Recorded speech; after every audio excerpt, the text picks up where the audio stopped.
মেয়েদের জীবনের দাম এখন ১০ লাখ টাকা গাইজ। অবশ্যই সেটা দেখেই তো তোমরা বুঝতেই পেরেছো, আশা করি সবাই নিউজটা দেখেছো। আজকালকার কি দিন ভাই, আমার মানে হাসি পাচ্ছে এগুলো শুনে, যে কি দিনে চলে এসেছি। যে একটা মেয়ে তার রেপ হয়ে গেলে, সে মারা গেলে, তাকে খুন করা হলে তার জীবনের বিনিময় হচ্ছে ১০ লাখ টাকা। ১০ লাখ টাকা দিয়ে দিলে তুমিও খুশি, মেয়েটার জীবনের দামটাও হয়ে গেল। মানে কি বুঝি না আমি সত্যি, এইটার কি লজিক।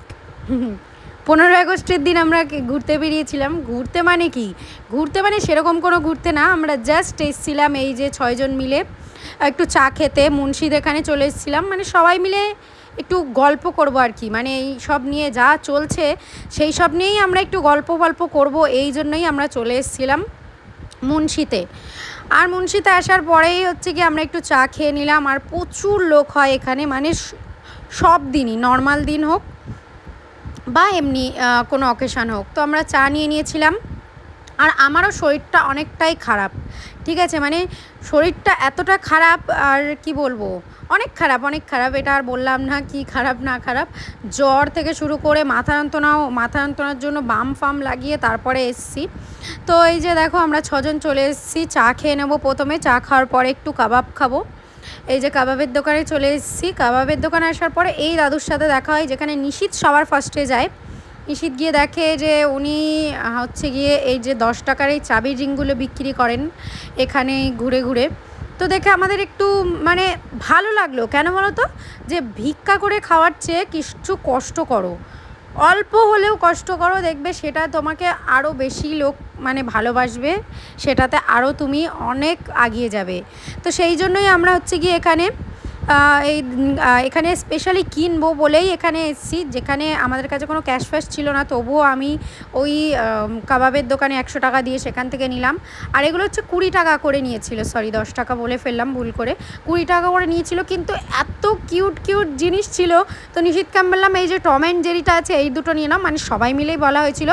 তো এখানে কম বেশি সবাই দেখছে এখন কি নেবে না নেবে। আর দেখো কি সুন্দরভাবেই দাদু কিন্তু এটাকে বের করে, খুব সুন্দর লাগে। আর এই দেখো নিশিত টমটা নিয়েছে, অনেক সুন্দর লাগছিল এই টম অ্যান্ড জেরিটা। আর অনেকেই নিভাদি শিনচান নিয়েছে, প্রদীপদা ভোলে বাবা নিয়েছে, এরকমই সবাই। নিশিত আবার কৃষ্ণও নিয়েছে, ওর ভাগ্নির জন্য নিয়েছে। আমি শুধু নিইনি, কারণ যখন আমি আগে অফিসে যেতাম তখন আমি ব্যাচে আটকে রাখতাম, কিন্তু আমি তো এখন অফিস যাই না, বেকার ফালতু বাড়িতে পড়ে নষ্ট হবে।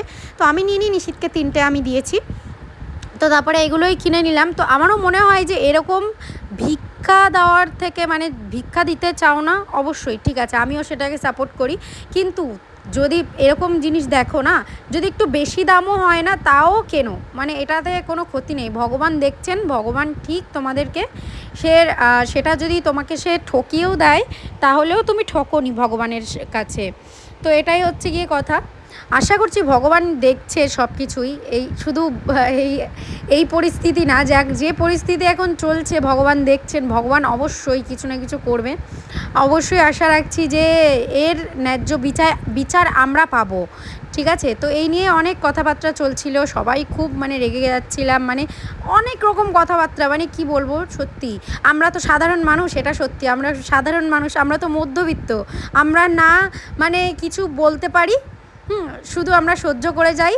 সহ্য যদি করতে না পারি তাও কিছু করার নেই, আমাদের সহ্য মানে বাধ্যতামূলক করতে হয়, এটাই আর কি। যে আমাদের কাছে তো আর পাওয়ার নেই যে আমরা কিছু করব, আমরা চাইলেও কিছু করতে পারবো না এইগুলো ছাড়া।